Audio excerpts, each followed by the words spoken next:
Què és el disseny? Moltes vegades fem servir la paraula disseny sense sentit.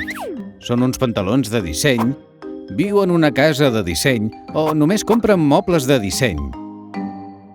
El disseny és un procés mitjançant el qual passem d'una idea o concepte a una realitat. Tenint en compte aquesta definició, tot allò que fem servir en el nostre dia a dia és de disseny. Hi ha diverses branques de disseny. Per una banda tenim el disseny gràfic, que s'encarrega de l'execució de cartells, diaris i revistes, llocs web. Una altra branca és el disseny d'interiors, que s'encarrega de la decoració d'espais des del punt de vista de l'ambient que es vol crear en funció de la seva utilitat.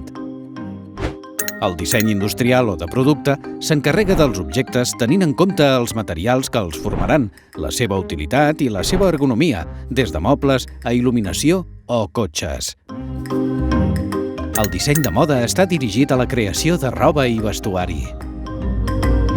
Així doncs, el nostre món està ple de disseny i creativitat. I tu, dissenyes?